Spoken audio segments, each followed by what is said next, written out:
Hi, Dr. Rob. Tammy, it is always a pleasure. Even and Likewise, we survived the 70s. We were just talking about that. we were. Yes. I never And thought that and it's spring now and we're wearing warmer. Well, it's 95 here, but you're wearing a turtleneck, so it's cooler there. it's cold, it's foggy here in California. That's what it's supposed to be. But anyway, I hope you had a really happy holiday, guys who are listening 6 months from now. You don't have to know which holidays, but Hmm. happy holidays. And I just love the part where I have enough healing, enough boundaries to spend the amount of time that I feel comfortable spending with family. And also, the biggest thing for me with family over the holidays is lowering my expectations that they're going to want to talk about this or they're going to want to get into that. Or I just understand that there are certain situations where my needs are not going to be met, but I'm so glad to be there and see these people. And so I did want to give a clue to those of you who are figuring out holidays that boundaries are a good thing. And you don't have to stay there. You can come for dinner. You can not bring up, certain subjects. You can not expect your needs to be met, and then you'll be much more prepared to walk in. Anyway, that's my little mini lecture on holidays. No, Sorry, I think it's really important because otherwise we have expectations of, oh, everybody's going to get along, or right. or that somebody's going to be different than they've shown up every other time. Somebody who's, a negative personality, that they're going to be different. So having reasonable expectations, really healthy boundaries, is how we take care of us. So, okay, first question.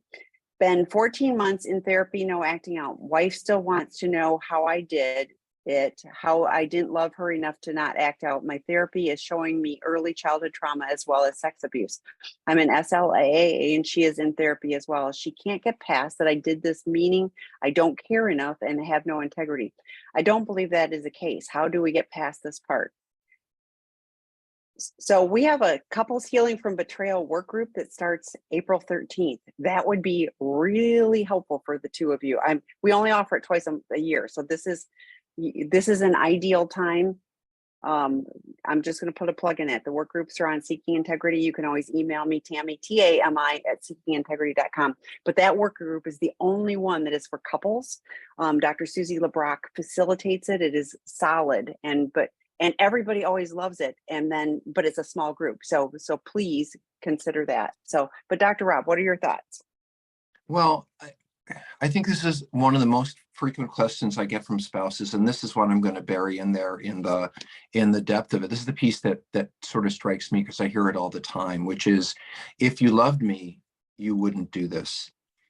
And I think if you put on a different hat and now, first of all, as you know, and I will say forever, spouses are in some ways irreparably harmed, and trust and relationship is destroyed. And, the damage is really very powerful and painful, or you guys wouldn't be sitting here. But if I was an alcoholic and you took all the sex stuff out of it, and what I'm doing is drinking to excess, and I'm losing my job because I'm drinking at work, and I'm getting DUIs, and I got arrested last week and had to come bail me out. I'm leaving my family without money. I'm being abusive. I'm humiliating us. Am I doing that because I don't love you? Or am I doing that because I'm really broken and have a lot of problems? I think and this is really hard, when we take it out of, how could you do this to me because you betrayed me sexually and romantically, and those are the most painful personal things to have happen. When you get that out of the way and you can look at the bigger picture as an addiction, it doesn't take away the hurt and pain, but it can give an idea of, how could you love me if you're doing all that cocaine and spending the family's money? How could you love me if you gave away our kids' college fund to go gamble, and then you don't love our kids? No, I have a serious, meaningful problem. It's just, this one is so deeply personal, and I completely understand that. And that makes it harder for you guys to not say, how could you love me and do this at the same time? And I could say to you, without defending anyone, how could I love you and drink myself and destroy the family with my drinking? How could I love you and spend all our money on gambling? It's not that different. I know it is for you, but in our minds, we understand addiction is addiction is addiction. So that's the piece I got out of there. What do you want to add, Tammy? Well, and I think that that's fair, but I hear people who are saying that about, chemical use too. You are ruining our family, you are whatever, Correct. but another one is, like and I put in the chat podcast. I thought it was really interesting with Dr. Evelyn Higgins on epigenetics, Oh, because it is, this is part of the biology. Now, how we use it, what happens to us, it can be two siblings and one of them, it's just enough different, so if we understand that in our brokenness we do these things, and it's paradoxical that I do love you and I still did that, and I say this to partners all the time. You with a brain that is not affected by addiction will never understand, because you would never do these things. But it doesn't mean that it isn't true that we in our addiction are going to make really horrible choices and very self-focused on, I need to act out, I need to numb out, I don't know how to deal with life. So it's in our brokenness that we don't know how to do life, that we are choosing this, the acting out. Like, unfortunately, people get stuck on the acting out is the problem, and the acting out is a symptom of the deeper problem. So stopping the problematic behavior is critically important, and I honor that it's been 14 months and you're doing your work. That's great. And then it's that deeper work of, how do I address the underlying issues that I was using the problematic behavior as a maladaptive coping mechanism. So if you compartmentalize again and just go, well, I stopped the problematic behavior, I didn't mean to make that loud noise, then you are still incredibly vulnerable, to other forms of acting out, or relapse. So it really is stop the problematic behavior, address the underlying issues. And for partners who are getting support from a codependent lens, Dr. Rob just talked about that a minute ago, they can start to understand that I love someone who's broken, and he or she is changing, and there is hope, and I can start to trust because the behaviors, the actions are different. I want to add one thing to that, Tammy, which is, and I know this is going to sound very hard and maybe even harsh to the spouses. It isn't about you. We're not doing it because of you. We're not doing it to hurt you. We're not thinking about you at all. When the heroin addict goes to shoot up, he isn't thinking, oh, this is really going to screw my family. He's thinking about get the needle in his arm. And that is the obsession with addiction. It's like having blinders on. It's a neurochemical thing. I could explain it to the guys today about adrenaline and how our brain is altered by the fantasy and anyway, long discussion. But the bottom line is we enter addiction with blinders on. And I can't really even think about what my therapist said about my spouse. I just have this driving roar to go do what I'm going to do. And that's addiction. It is, it's not us in our right mind. That's all I can say. And our job is to not expect that will happen again in recovery, and to protect ourselves from when it does. So great question. Tammy, don't forget to put them in the Q&A or answered or whatever it is. Okay. Yeah. Let's Oh, see. I'm sorry. You That's joined on okay. time, so you should be able to see them. Do you want them in the answered? Well, if we do it different, I'll get so confused, but you Okay. do whatever you I'm think going to is do, best. I just moved it to the answered. Okay. Okay. Next time. Addict, how do I find self-esteem when I have no frame of reference or for it, or what it feels like? Well, Tammy, either one of us could say this or at the same time. If you want self-esteem, do esteemable things. Get out of your focus on you. And this may sound also harsh, but go out in the world and find people who have needs, or animals, or, and I'm not trying to be trite. In the 12 steps, there is and that is not for everyone, but in the recovery programs, it's kind of like lessons in life. And one of the lessons that comes from there, and pretty much every religion on the planet, is that your greatest reward will be to give to others. And one of the rewards of it is not only that feeling of, oh, I did something nice. You didn't, even if you did it for you, it's still something nice. You can't take that away, and you can feel good about that. And also, when you're focusing on someone else, you're not thinking about yourself. And I'm going to probably get in trouble for saying this, but I'm going to say it anyway. On my worst day at work, when things were just awful, whatever it was, once I started really focusing on the client, I just kind of forgot about all that, because it was my job to focus on them. And so I truly think that putting your attention on other people in a really meaningful, interactive way is what will heal you. Medication, sure. Trauma therapy, absolutely. Lots of things, meetings, absolutely. But the bottom line is, when you give up yourself, you can't take that away. It is esteem. It's esteemable. And that's how we grow, is by not thinking about it, not doing therapy about it, but actually doing things to improve our self-esteem. It's an action, not a thought. So I appreciate the head nods. It makes me No, feel no, good. it was service work. I was thinking the exact same thing. It's the esteemable things are, I am of service to other people. I get out of myself because it's somebody early in my recovery. And I'm confident they were pointing this at me, but they shared at a meeting that I'm a real small package if I'm all wrapped up in myself. And what I learned from that is the more that I give, the less I care about myself, and that is so true. And that is how we develop self-esteem, because I don't think any of us that come into the program have any self-esteem, because we're doing all of these chaotic things, and that's why we're lying to ourselves and everyone else. So you are not alone. And again, you are not alone with you have no framework. You may see it in other people, and Dr. Rob talked about 12-step. You will see it in your sponsor. You will see it in other people who are living, in recovery, so they can model it for you and they can help guide you. But and it doesn't have to be just service within the 12 steps or recovery program or whatever. Like Dr. Rob said, working at a pet shelter, everybody needs volunteers right now. Every organization that is working with people or animals or whatever, is struggling because they need help. So you can be of help. One of my friend groups, we are part of Don't Dump in Our Desert. So we go clean up other people's trash in the desert. That's an esteemable thing because, we're helping make something better. Anything that we're doing that makes something better helps. And by the way, I want to say in the world we live in, you can go online and find ways to help people. Tammy, am I frozen or are you frozen? Or I can hear you. I don't know. Okay, I'm going to make you so keep talking. okay. Well, now you're starting to move again. Anyway, let me just get to this. Where was I actually? Any organization, you can do it online. Oh yeah, you could. So the organization, thank you, Tammy. I spoke to 253 people today. They have a WhatsApp list of 4,000.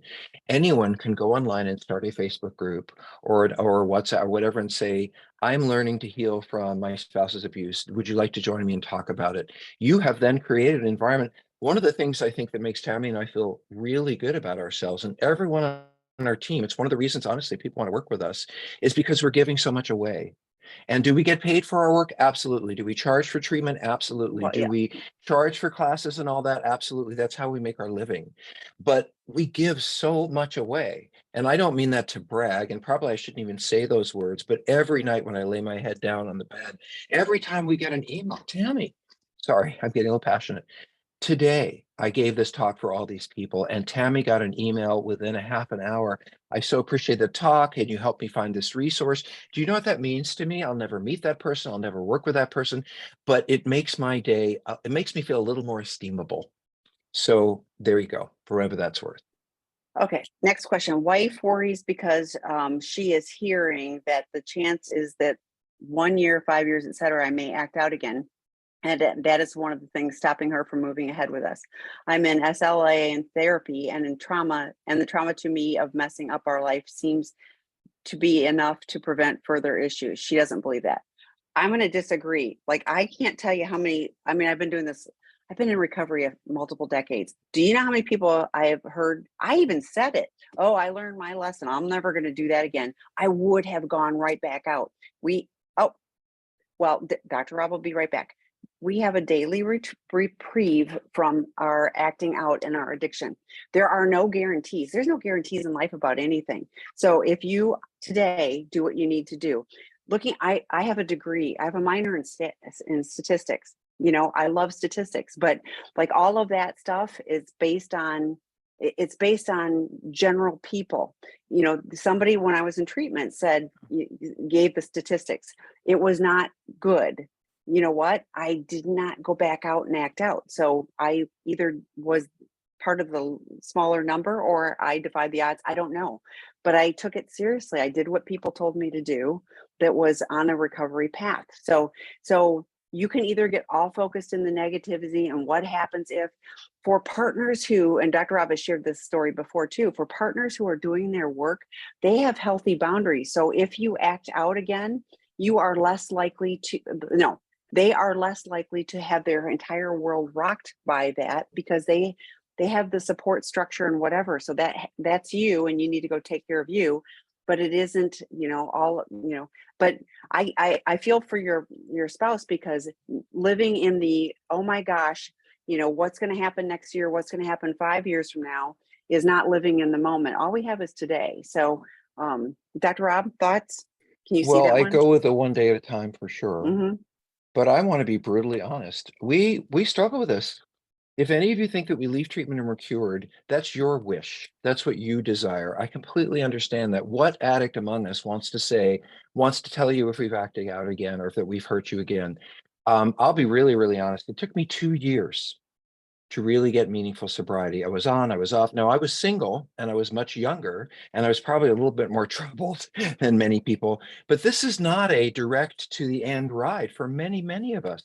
You have to understand, this is not like drinking and alcohol in the sense that I can stop those things and still have a great life.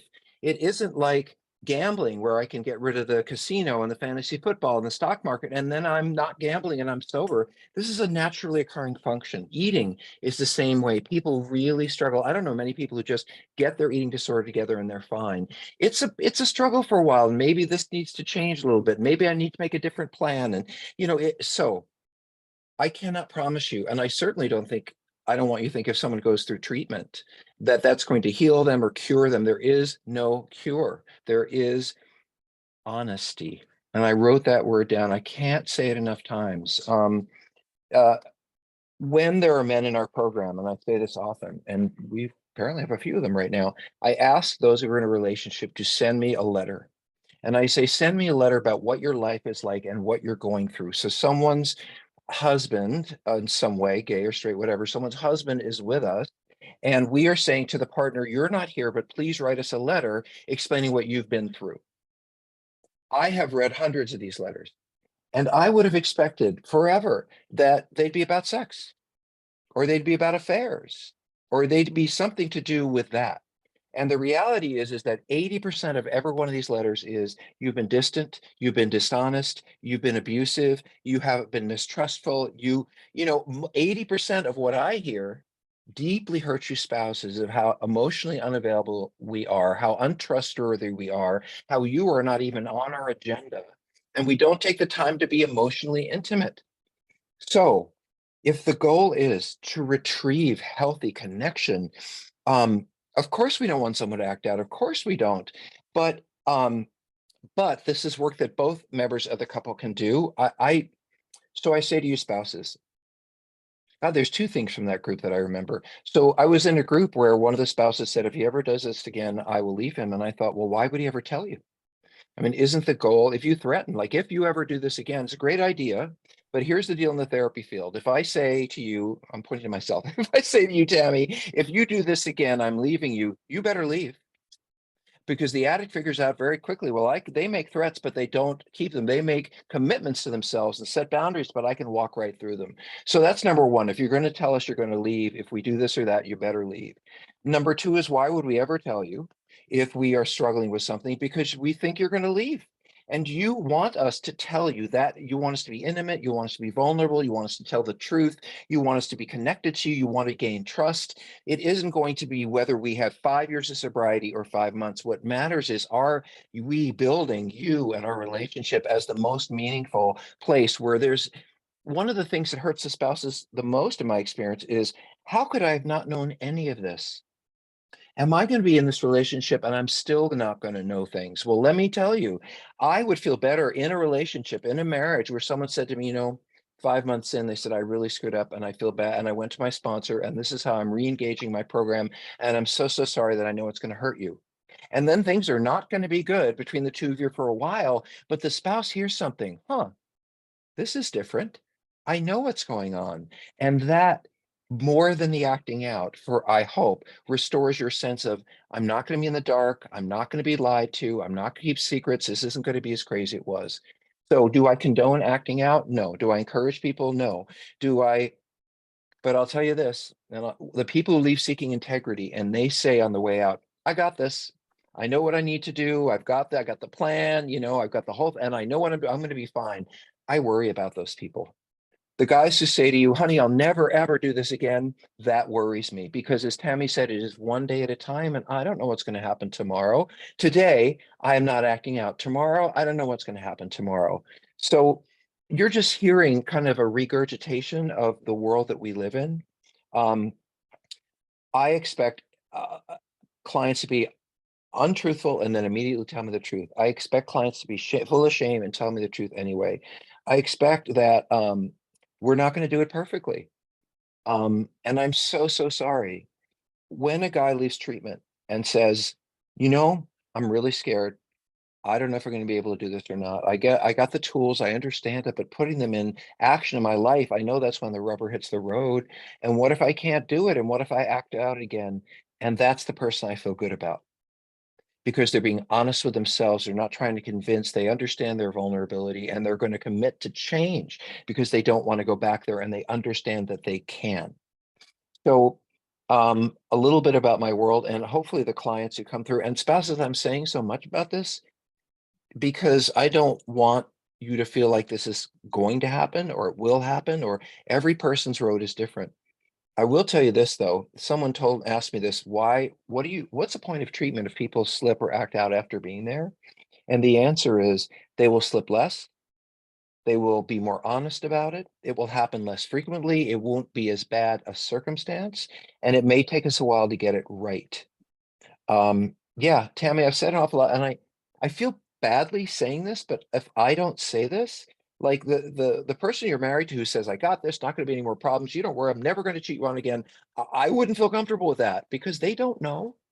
So anyway, enough. Tammy, can you help me feel better that I didn't alienate everyone? No, Um, this is take what you need and leave the rest. You know, we really want people to get the healing that they need. We really want to help, but having a false expectation is not helpful for anybody. So, you know, relationships that make it, our eyes wide open, this is where we're at. This is the journey that we're working towards, and we're on our paths, and we want to continue to connect with those together.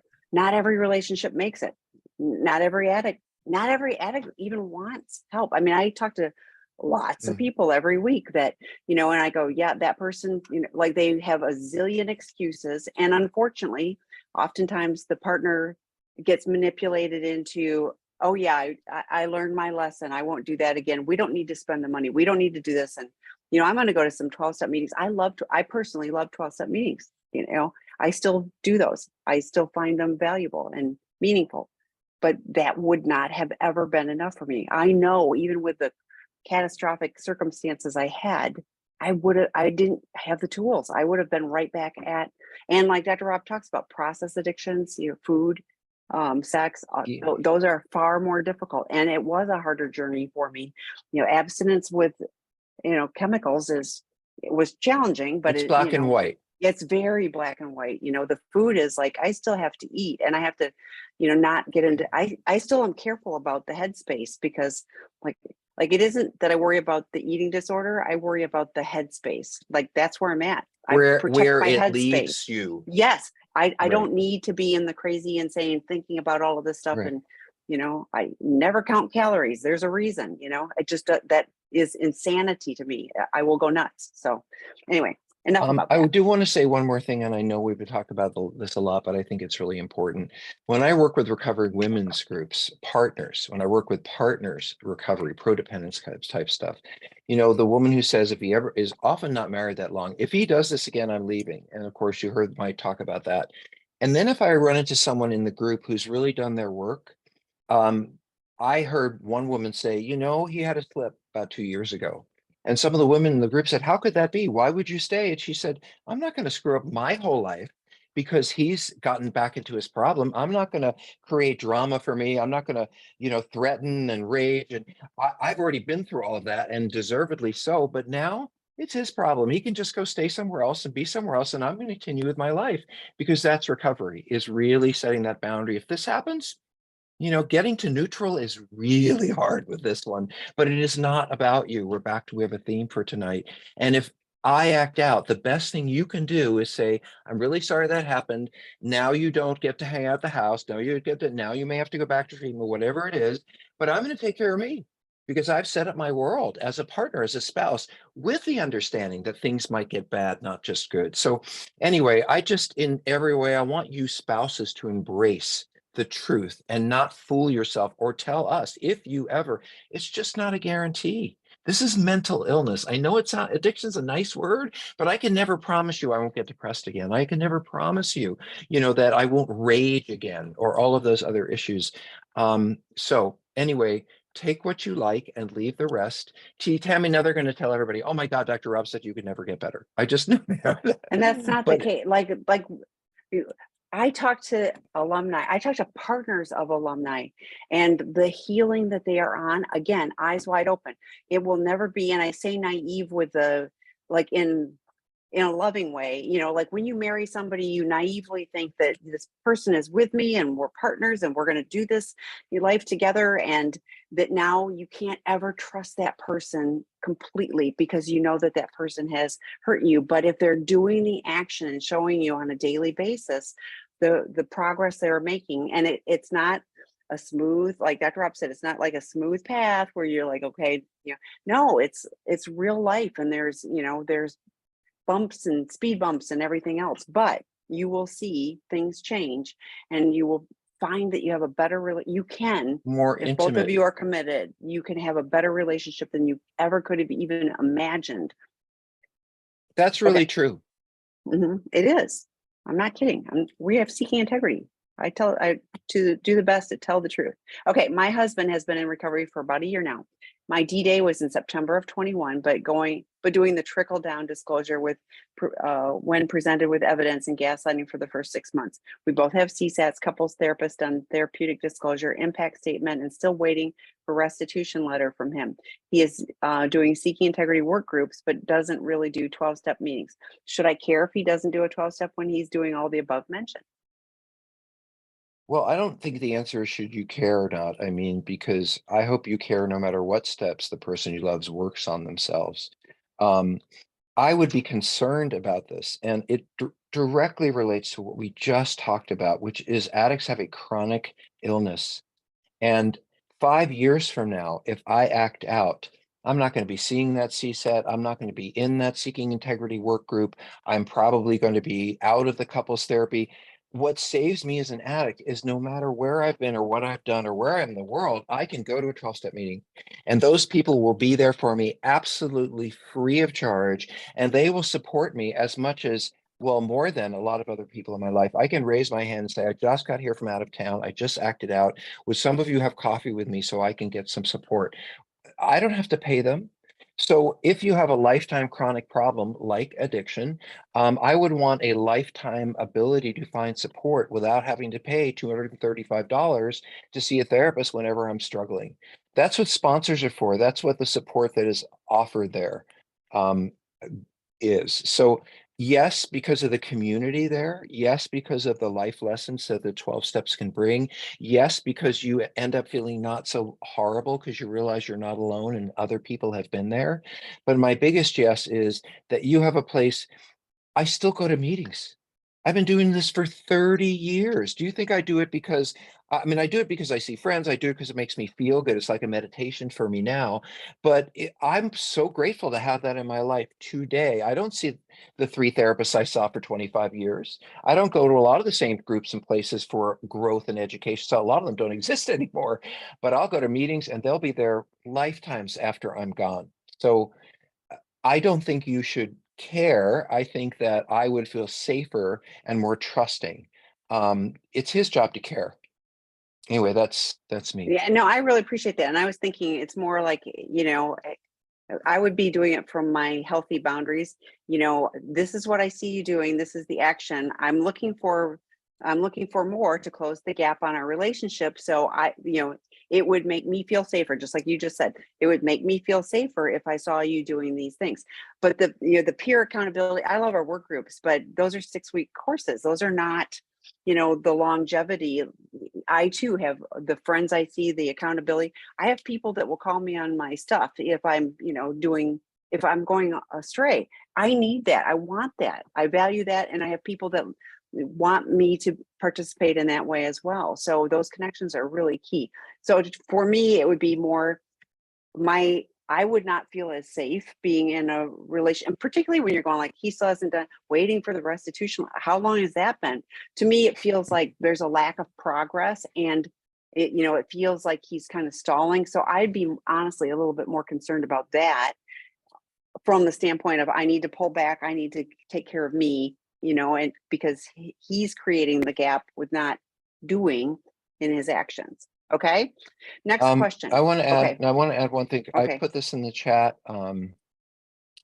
So I just wrote this. I'm going to send it. This is what I would say to my husband or wife if they were not going to meetings, but they were doing everything else. I would say, I'll feel more trusting and more open to you if you go to meetings. I want to get closer to you. Your going to meetings will help me move toward you. That is caring about my relationship and the possibility that we might work things out. He can go to meetings or not. That's up to him. But if you want, this is out of the doghouse, right? But if you want to be closer to me, by the way, it shouldn't even be a question. It's not like, trust me, if he's in any of our courses, we talk about and teach about and underlie, just like Tammy and I do the 12-step programs, being with alike people. And so I don't think it's a surprise to him. What I would care about is, why hasn't he already taken that step? What I would care about is, why am I even having to ask this question, as I know that it's part of the foundation? So for me, it's the boundary to protect yourself, not what he's going to do or not going to do. It's like, you know what? I'm going to be further away from you. We're going to be more distance. I'm going to be more shut down, but you do whatever you want. Okay. So the next question, left home over a year. Oh, you put it in the, you didn't put it You in the answered. chat. I You put see it in it. the, yeah, I understand, but you didn't put it in the chat. You put it in the questions. But Oh, what I wrote. I'm sorry. yes, yeah, Well, I okay. meant, anyway, go I ahead. got it. They'll see it. Left home for over a year to give her safe space in therapy and SLAA. She still says horrible things like, I'm a horrible man, no integrity, etc.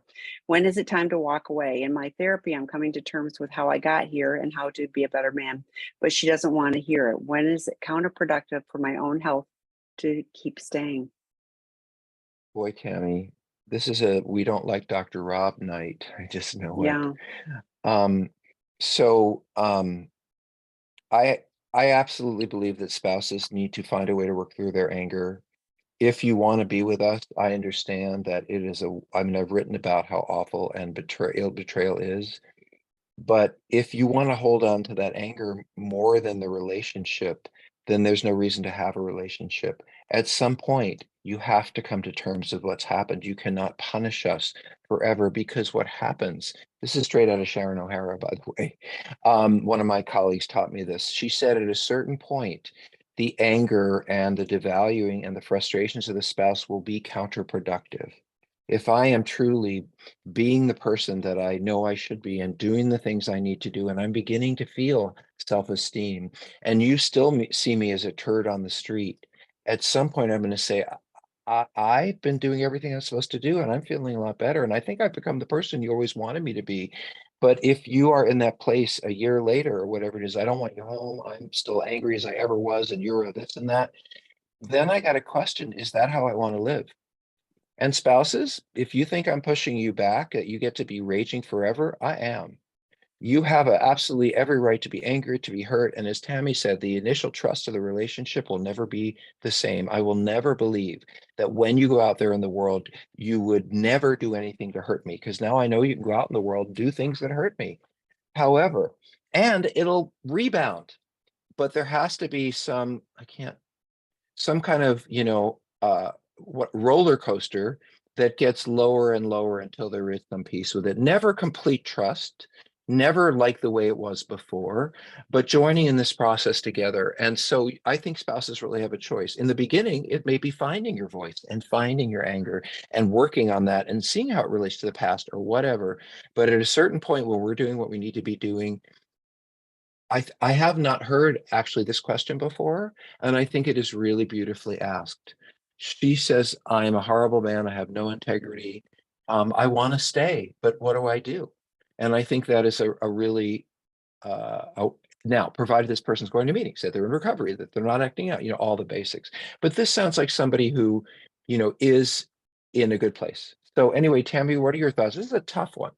It is. And I always am concerned when I hear we've been separated for a period of time and there's no plan. I don't hear any plan for you. This is what she's looking for you to do to show that you are trustworthy, that you've gained that. So I hear you guys are stuck and there's no plan. So, and I've heard, unfortunately, people who are separated for like 3 years and there's no plan. So at some point it's like, are you okay continuing to live like this for another year? And if you are, great, but if there's no plan of action of like, this is what I need to show you that I'm doing in order for you to see that and then we're going to start dating, and then we're going to, go to couples therapy, and then we're going to do, whatever the plan is, you working with your therapist, ideally, both of you working with both of your therapists, maybe a conjoint session to figure out how do we move forward, because you sound like you're stuck. I'm going to put in a plug one more time, because Dr. Rob, when couples are stuck, Dr. Rob does a one-time 2-hour expert consultation. They're not for everybody, but for people where it's a new discovery or when couples are stuck, he is very good at helping to identify the issues that are going on within that relationship at this time and giving some suggested guidance for moving forward. So I work with everything else, take it or leave it. Yeah, go ahead. I take a couple of hours to do basically a 2-on-1 couple and me evaluation of what's really going on, where things might go forward, and what are the recommendations, and you can take them or not. But most of the couples I work with have found them productive because they say, wow, at least I know what the heck I need to do. I've been to 6 therapists. They were never that clear with me. If you know me at all, I will be very direct in being clear. I'm not here to be liked. I'm here to be respected for the hard work that I do and the information that I have for you. I just want to say one thing about what Tammy said.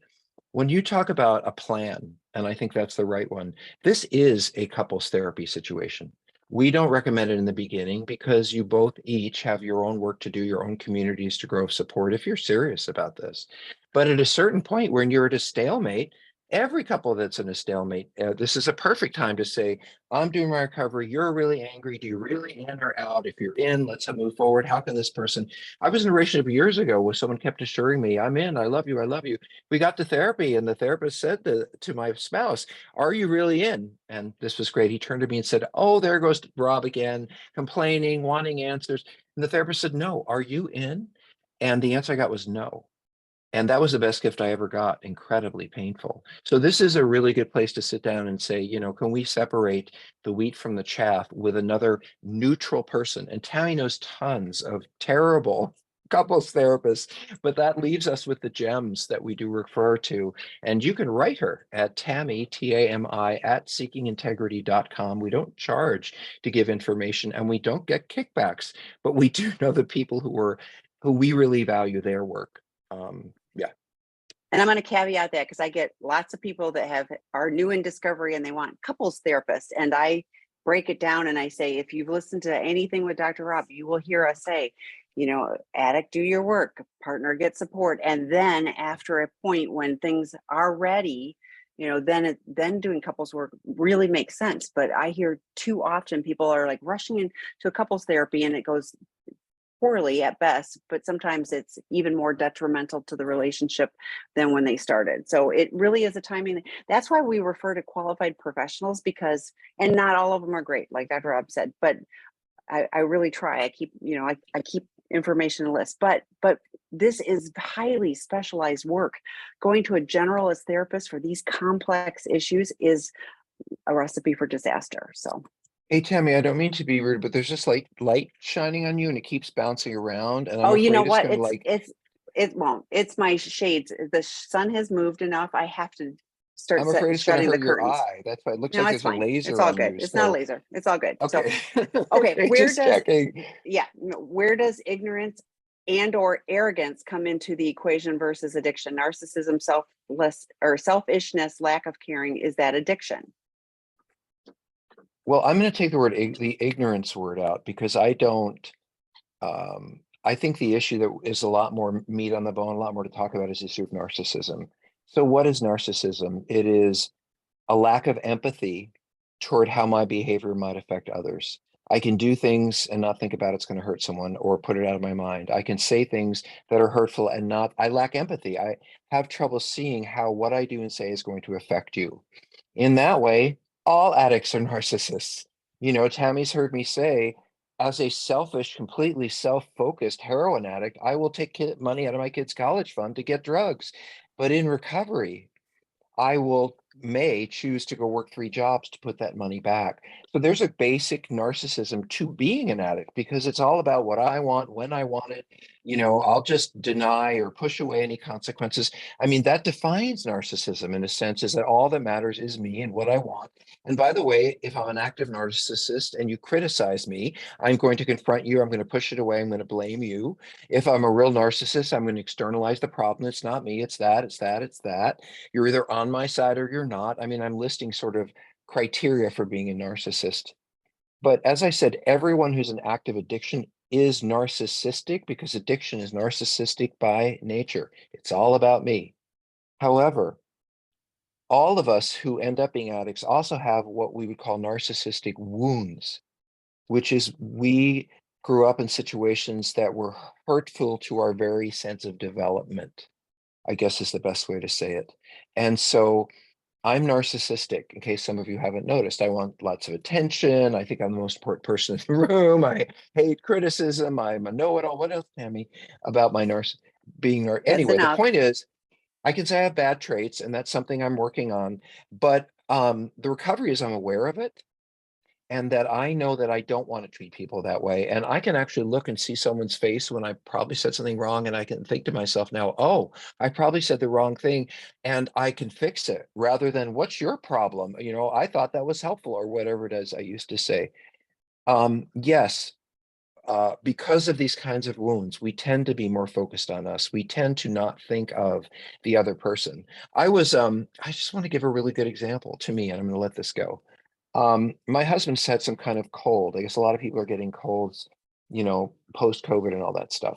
And so he was really like coughing and uncomfortable. And I was watching TV in another part of the house. And he wasn't feeling well. And I was like, well, I'm just going to stay up here and watch TV and you be down there. And he said, no, I'll watch whatever you want. Just come down here. And I got down there and he was half asleep. And I said, why did I bring the TV down here to watch TV if you're not even watching it? And then I realized, oh, he just wants me to be here. He just wants me to be with him. He just wants me to be near him. He doesn't care about, you know, TV or not. And that means what I'm saying to you is my first narcissistic response is if I can't get your attention, if we're not going to be doing this together, if it isn't on my terms, then I'll do it by myself.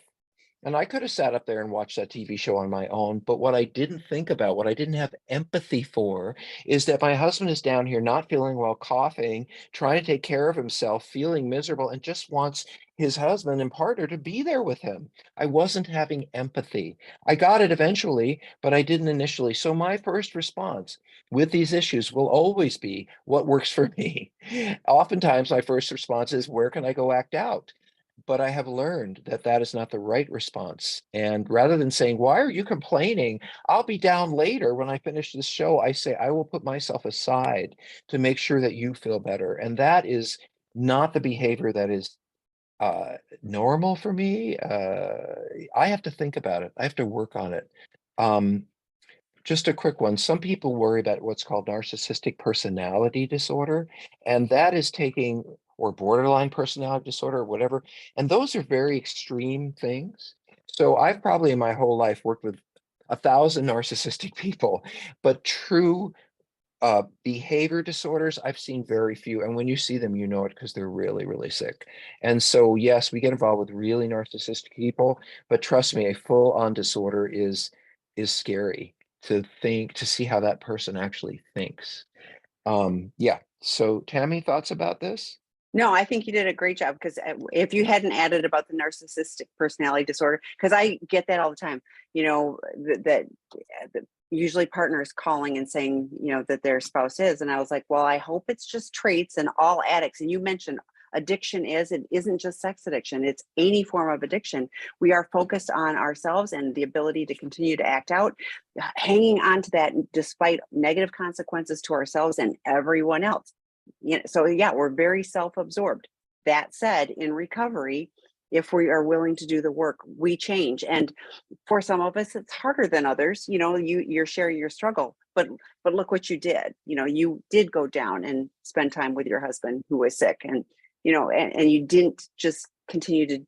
So we can I learn. watched my show. I just watched I it on a know, but smaller screen with someone who was sleeping. It wasn't that hard, but I didn't think of it. right, but you did. You didn't, but then you did. So that's different. Okay, next question. Betrayed partner. My husband used to not tell me things because he was selfish and never thought of me. He admitted. Now, when I discover something that he didn't tell me, he says, I thought of you, but didn't tell you. I'm changing, of course. I don't believe him, because even though his thought may be different, his behaviors are the same. I told him that change would be transparent and tell me before I discover something. Am I overlooking his change behavior? How else can he show behaviors that he's changing? Thank you. We say this all the time. It's action. It's like our best thinking got us hopefully into recovery, but all I hear is I'm thinking about you, but I haven't told you. So I'm with you. This is not transparency. It's not his actions showing you, oh, I did something and I'm telling you. We talk about the 24-hour rule, and that is, if I've lied, if I've done something, I come to you within 24 hours, hopefully shorter, but I tell you, this is what happened when I said I was, going to get that birthday card out the door or whatever. I lied that I did it, whatever it is. I'm going to tell you the truth because, it's meaningful to me to start showing actions that I'm doing things different.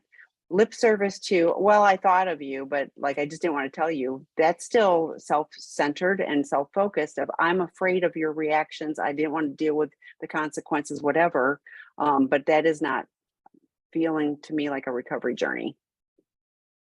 Yeah, I was just going to add to that, Tammy, which is a couple of things. Trust your gut.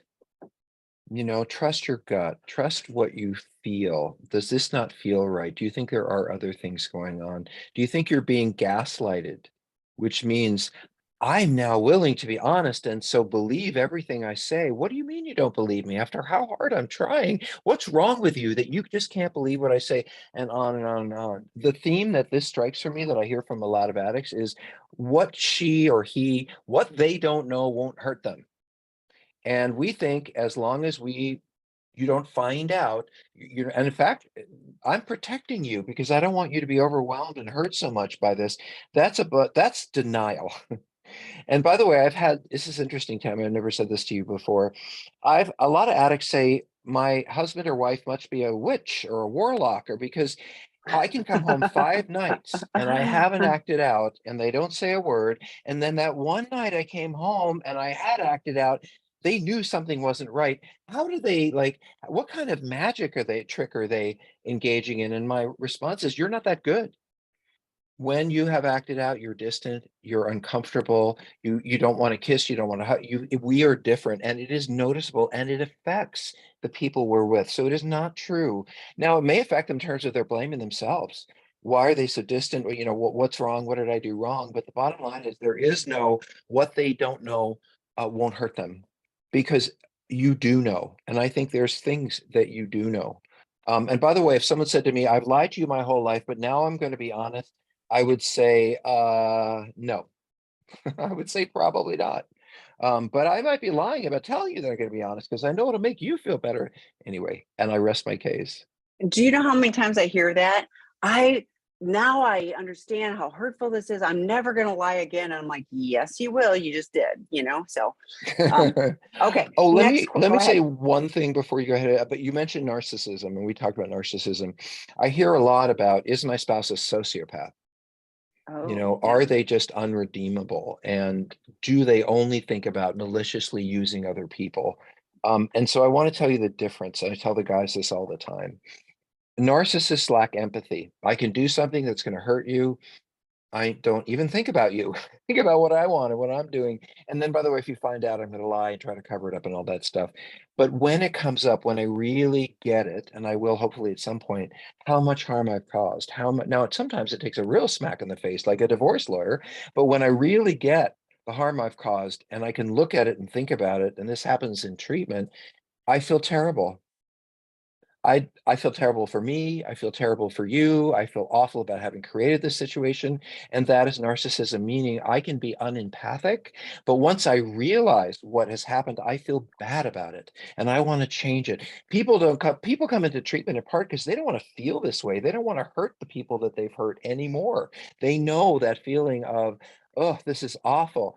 However, sociopaths, and Tammy knows this, I've made her read a book about it, are different. They lack empathy. I can hurt you. I can let you down, put myself first. But when I find out that you've been hurt, I don't care. What's your problem for hurting? Oh, and by the way, if you keep hurting and keep annoying me with your anger, I'll just find somebody else to use. So for someone who's sociopathic, no matter how much you point out or they experience the harm that they are causing, it doesn't matter to them. And trust me, there is a huge difference. I can help people who feel bad about what they've done. I cannot help people who don't care. So that's my answer to that one. Now, for you betrayed partners, do not automatically think that you have a sociopath, but like, and nobody can do Dr. Google and diagnosis. It needs, a qualified professional. So, okay, the next question is a really good one. We get this all the time. You mentioned sex addiction is the symptom, but hearing tonight, the driving roar isn't the anticipation of going out and feeling good. Isn't that the anticipation of going out and feeling good and having sex? So this might require some interpretation, Tammy. I'm not sure, or it's So two if questions, or we say, sex addiction isn't about sex, just like alcoholism isn't about how good the alcohol tastes. It's about numbing out the feeling good of, Scott has talked about this, being in the bubble, and he's shared the story, so I'm not telling tales, but he's talked about being in the bubble, going, out, for whatever addiction.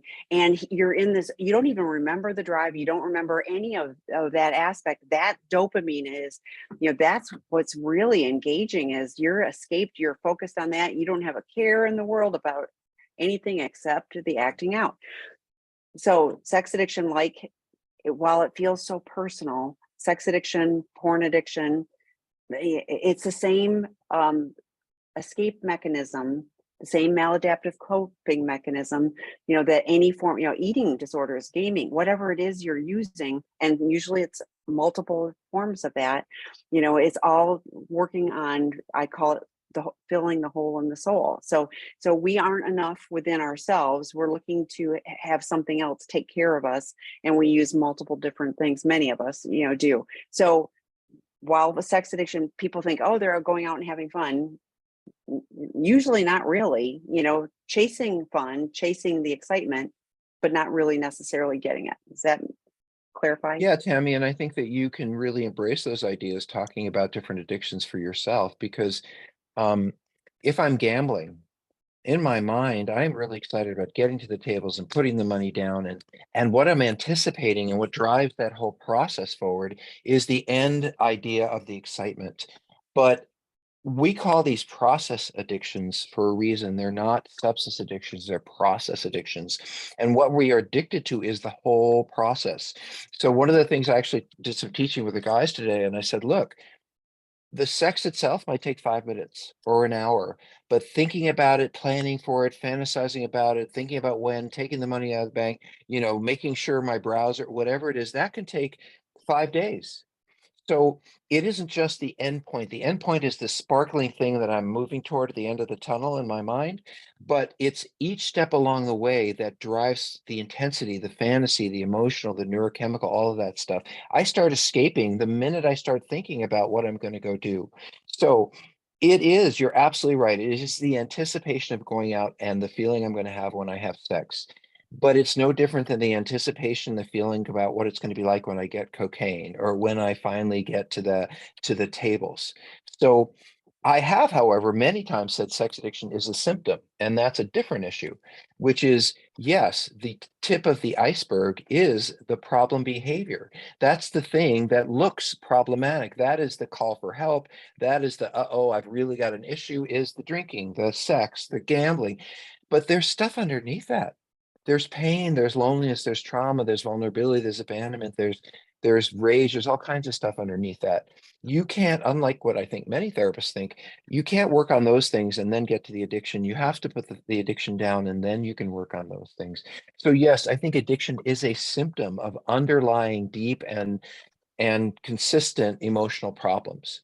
And unless you stop and that's what we do in treatment, by the way, we are called treatment trauma informed. What that means is in 4 weeks of working with you, I don't expect that you're going to cure your trauma. I'm going to make you aware of it. Because as an addict, we tend to hate ourselves.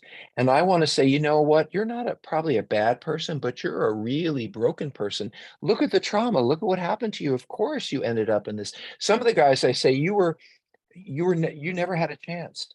You were always going to end up in a chair like this. Now, whether it was a drug addiction program or sex addiction program, I couldn't have predicted that, but I knew and know the people I work with and what they survived, that of course they're going to have, they're going to be trying to escape.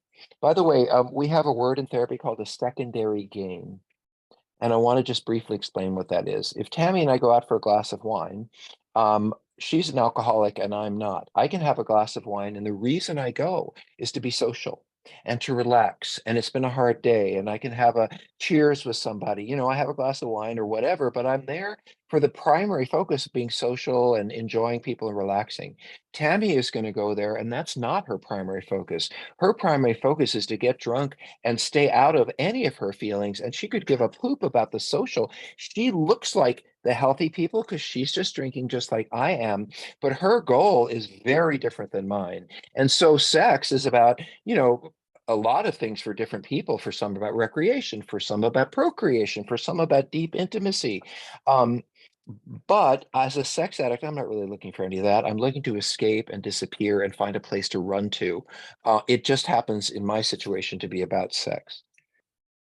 So I We have think one it's more time. question. I know Go I ahead. want, because And I then I think got to this is feed the important. dog. I know, and I need to talk to you. I've got a question for you too. Okay, I'm 58, wife 57, D-Day 15 months ago, and life has been horrible since.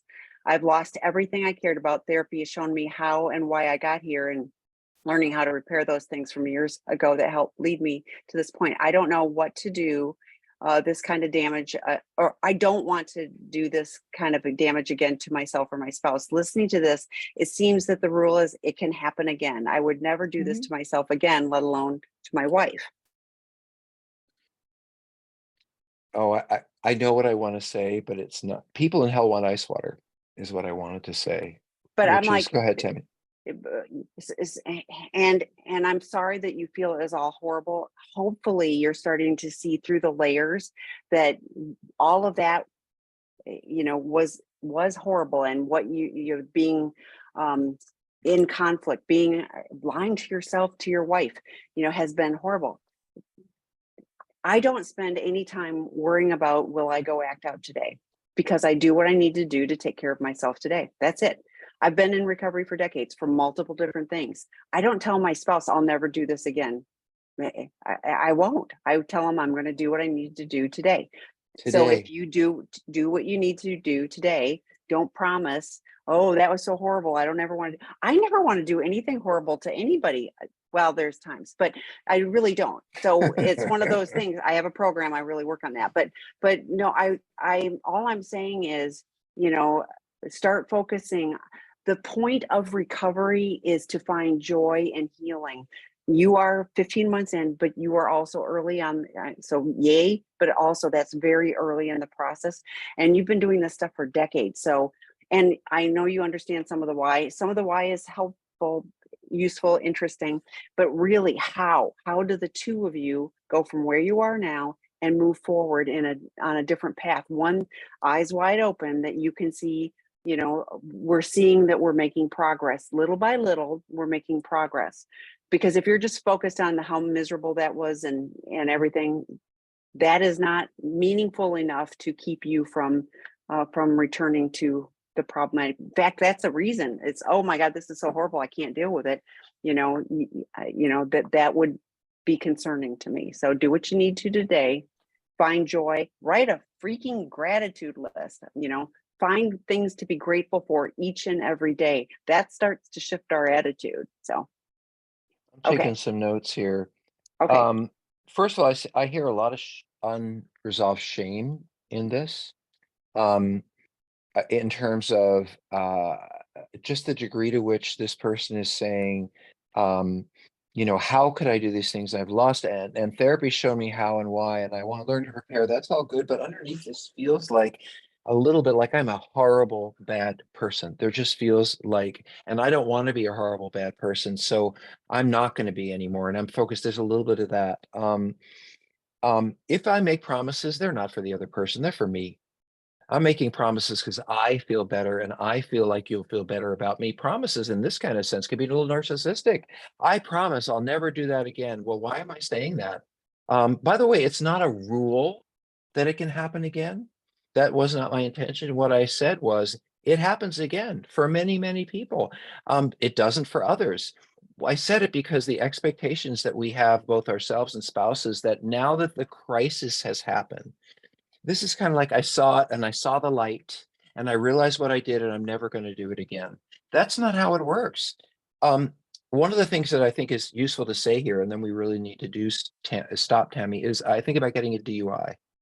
I get a DUI and it's going to affect my license as a professional. Trust me, it will. I may never be able to practice again. I'm going to have to deal with alcohol. Who wants to go to a ton of meetings? And I'm going to have to start all that all over again.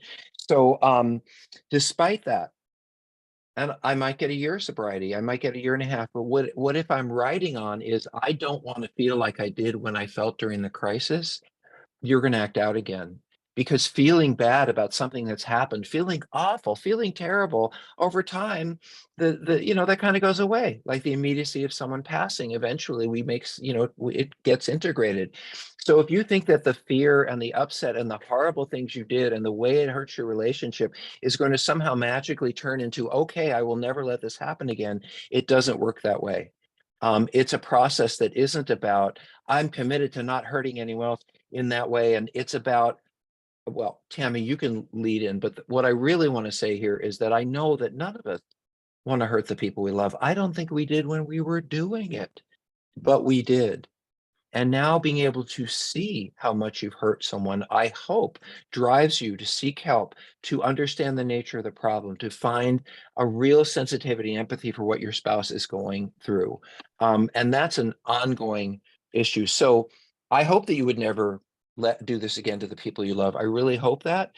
But you have a disorder, and it's a chronic disorder, and you may not be able to control it just because you see the pain that it caused. It's an illness and it's not going away just because you said, I'm going to make sure it does.